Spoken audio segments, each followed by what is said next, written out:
One friend is all I need. Carlos Carrasquero.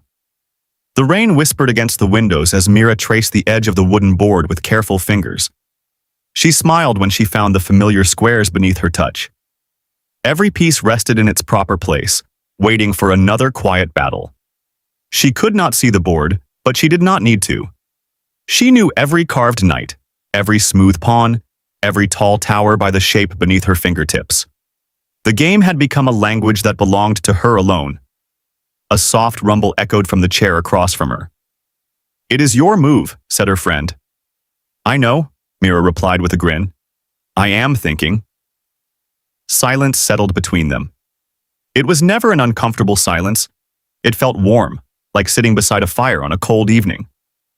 After a moment, she stretched out her hand across the board. "I cannot quite reach." A large claw gently touched the back of her hand. It was cool and surprisingly careful. It guided her wrist forward until her fingers rested on the piece she wanted. "There," her friend whispered. "Thank you." She lifted the knight and counted the spaces in her mind before setting it down. "You planned that move long ago," her friend said. "Maybe." "You always pretend you have not," Mira laughed. "It makes winning more exciting." Another quiet rumble answered her laughter. The game continued for nearly an hour. Sometimes her friend described where a captured piece had been placed. Sometimes the claw guided her hand when a corner of the board was just beyond comfortable reach. Never once did it move a piece for her. It only helped her find what she had already chosen. When the match grew difficult, Mira leaned back. "You are getting better." "I have an excellent teacher." "I never teach." "You do every time we play." The room smelled faintly of old books and smoke from the fireplace. Outside, the storm drifted farther into the mountains. At last, Mira reached for her queen. The claw met her hand once more, leading her gently across the board.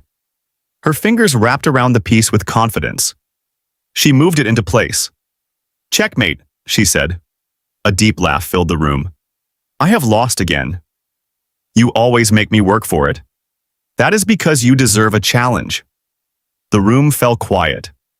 Her friend shifted, and the floor gave a heavy creak beneath an enormous weight.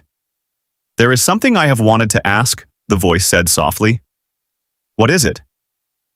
"If you knew exactly what I was, would you still want to play with me?" Mira smiled. "I already know." "You do?" "I know your scales are warm by the fire. I know your claw is gentle. I know your wings stir the air when you stretch. I know your breath smells of cedar and smoke. You are my friend." The great dragon lowered his head. "So you are not afraid?" She reached forward until the claw rested beneath her hand once again. "One friend is all I need."